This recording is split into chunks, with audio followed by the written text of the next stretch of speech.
बिस्मिल्लाहिर्रहमानिर्रहीम। जब भी हम किसी की स्मृति, पुण्यतिथि और जन्म दिवस मनाते हैं तो निश्चित ही वह व्यक्ति का व्यक्तित्व ऐसा रहा होगा जो परिवार की जो सीमाएं हैं उसको तोड़कर, व्यक्ति की सीमाओं को तोड़कर कहीं न कहीं इस समाज के लिए, देश के लिए और दुनिया के लिए कुछ करने के लिए प्रयत्नरत रहा होगा। इसीलिए हम उसकी जयंती और पुण्यतिथि मनाते हैं। आज केदार बाबू की प्रथम पुण्यतिथि के अवसर पर मेरे जैसा व्यक्ति ही नहीं, मेरे पिताजी उनसे प्रेरित थे, उनके छात्र रहे थे। हमारे परिवार के बड़े भाई और तमाम लोग उनसे शिक्षित हुए, पढ़े लिखे, आगे बढ़े। और मैं दावे के साथ कह सकता हूँ कि मेरे क्षेत्र में जितने भी उस पीढ़ी के लोग हैं वो तमाम लोग केदार बाबू को बड़े ही आदर और सम्मान के साथ आज भी और कभी भी याद करें।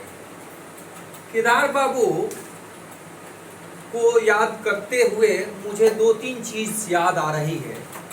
सचमुच में यह वर्ष मेरे लिए निजी तौर पर बहुत ही मार्मिक वर्ष रहा है और हमने कई ऐसे लोगों को हमारे जीवन से काल कल्लवित हुए हैं जो मेरे निजी जीवन के साथ साथ इस देश और दुनिया को नई दिशा दी। आप जानते हैं कि पिछले साल स्वामी अग्निवेश जी का देहावसान हो गया। 11 ही सितंबर को हम लोगों ने अभी इस वर्ष में आरा में उनकी पुण्यतिथि मनाई। मैं और स्वामी अग्निवेश जी एक साथ काम करते थे। पाकुड़ के उस पत्थर खदान, उस 2.5 लाख जो आदिवासी जनजाति के लोग, उनके बीच में हम लोगों ने उनके सवालों को उठाने के लिए गए थे। आपको जानकर आश्चर्य होगा, मैं इसलिए इसकी चर्चा नहीं कर रहा हूं कि किसी स्वामी अग्निवेश के प्रसंग को इसमें लाना है। मैं इसलिए यह चर्चा कर रहा हूं कि जब उन पर जानलेवा हमला हुआ और मैं और वो दोनों आदमी लहूलुहान हो जाते हैं उस पाकुड़ के धरती पर, वो भारतीय जनता पार्टी के और आरएसएस के लोगों द्वारा जिस तरीके से हमला की जाती है और हम लोग लहूलुहान हो जाते हैं और उस पाकुड़ की धरती से जब हम रांची के प्लेटफॉर्म पर पहुंचते हैं तो एक ही झंडा से हम लोगों का इस्तेकबाल होता है। वो झंडा यही था, हंसुआ और ये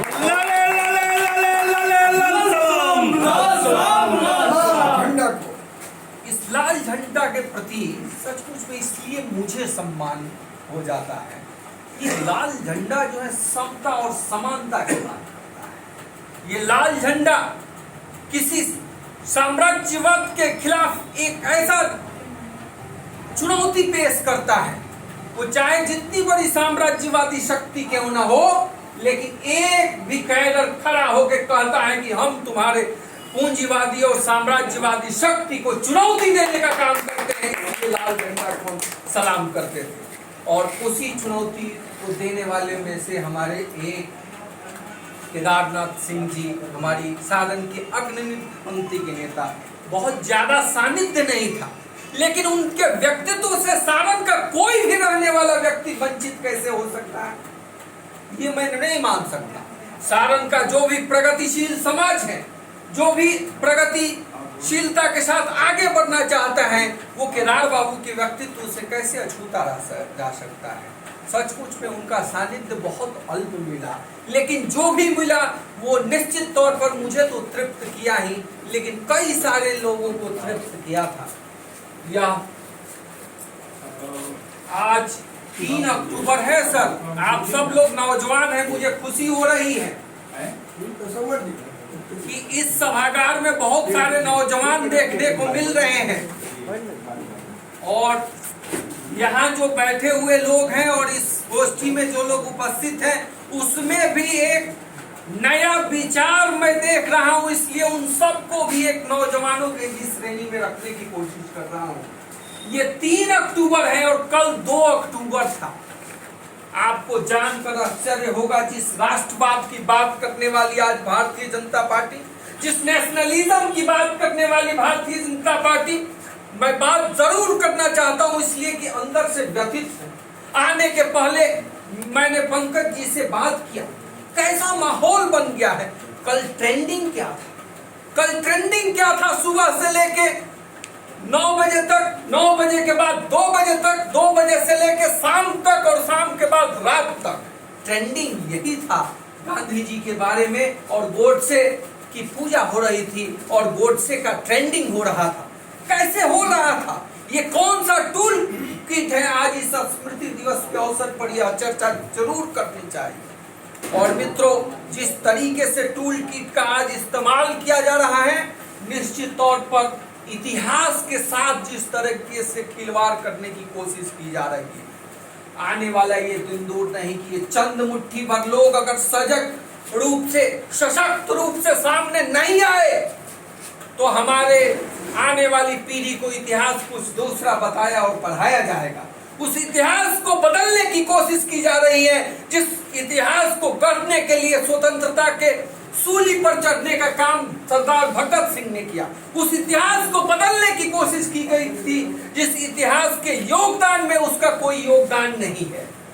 आज वो सब लोग इस देश पे इस तरह से छाए हुए हैं जो इस देश के विरासत को बदलने की कोशिश कर रहे हैं।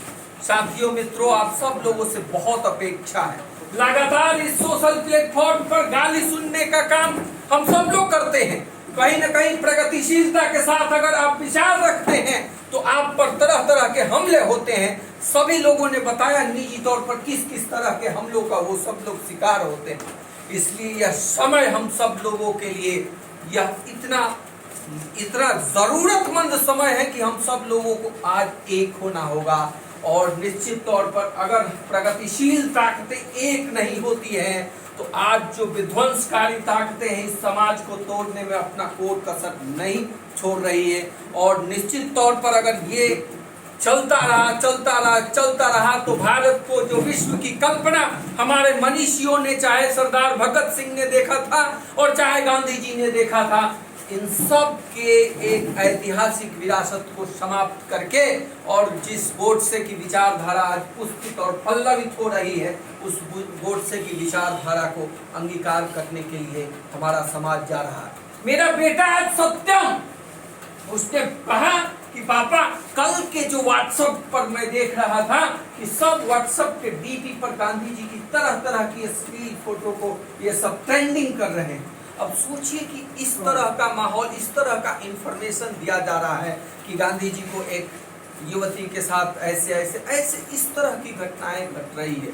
तो निश्चित तौर पर भावी पीढ़ी को और वर्तमान पीढ़ी को अगर हम चाहते हैं कि एक नई दिशा दे, तो आज की जो फासिस्ट ताकतें हैं उस ताकतों के खिलाफ हम सब लोगों को मिलकर संघर्ष करना होगा। कश्मीर से कन्याकुमारी तक किसी दल के साथ हम लोगों का संबंध नहीं है, लेकिन एक वैचारिक तौर पर संबंध तो जरूर है। मैं मानता हूं कि समता का सिद्धांत अगर कोई व्यक्ति मानता है, चाहे कॉमरेड ही क्यों ना हो, तो उसके साथ हमारा नारा बुलंद होता है कि हमारा नारा रहता है, कमाने वाला खाएगा, लूटने वाला जाएगा, नया जमाना आएगा। इन सब नारों के साथ हम सब लोग आगे बढ़ते हैं। इसलिए मित्रों, यह आज मैं इन महान पुरुष के स्मृति दिवस पुण्यतिथि के अवसर पर जब मैं आया हूं, तो केवल मैं कर्मकांड को पूरा करके नहीं जाना चाहता हूं, और इसलिए संकल्प लेने की आवश्यकता है। और अगर हम लोग संकल्प लेते हैं तो निश्चित तौर पर यह सपना सार्थक होगा। सारण एक ऐतिहासिक जिला है, जैसा कि आप सब लोग जानते हैं कि यहाँ से लोक नायक जयप्रकाश नारायण से लेके और कई सारे ऐसे, मौलाना मजहरुल हक से लेके और फिर लोक नायक जयप्रकाश नारायण से लेके और कई सारे ऐसे मनीषियों का यह जिला है।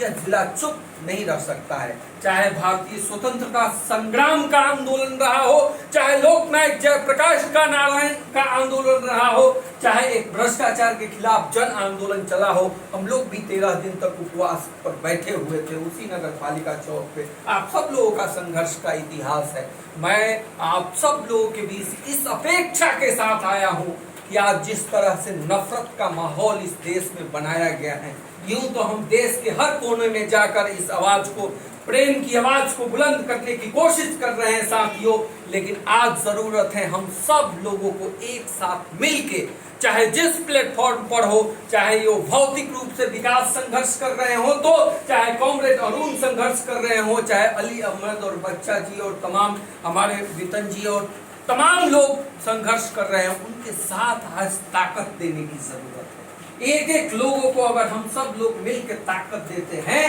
तो निश्चित तौर पर हम सब लोग मिलके इस देश के लिए नासूर बनेंगे। नहीं तो दुनिया में गांधी का ढोल पीटने वाला ये जो आज का वर्तमान शासक है, बेशक दुनिया में उसके साथ सामने कोई नाम नहीं होता है, लेकिन घर में आके अपने जो दफ्तर है उसमें गोडसे की जो चित्र लगाकर और अर्पित करने वाला आज समाज गांधी को नहीं समझता है। आज वो समाज जो है सरदार भगत सिंह और बिस्मिल्लाह को नहीं समझता है।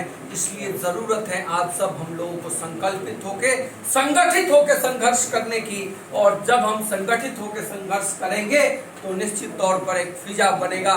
मैं गया था केरल में, सीताराम जी से मेरी मुलाकात हुई, लंबी बात है, और तमाम आप सब लोगों के जो वृंदा जी हैं, सीताराम जी हैं, उन सब लोगों के साथ हम लोगों का बड़ा सौहार्दपूर्वक बर्ताव रहता है। और हम चाहते हैं कि राजनीतिक स्तर पर आप सब लोग जो संघर्ष कर रहे हैं, सामाजिक तौर पर अगर जरूरत पड़ेगी हम सब लोग ताकत देंगे। इन्हीं कल्पनाओं के साथ, इन्हीं विचारों के साथ, इन्हीं संकल्पनाओं के साथ आप सब लोगों को जय जगत, नमस्कार, प्रणाम, धन्यवाद। इनकलाब जिंदाबाद, जिंदाबाद जिंदाबाद। कॉमरेड केदारनाथ सिंह को लाल सलाम। लाल सलाम, लाल सलाम।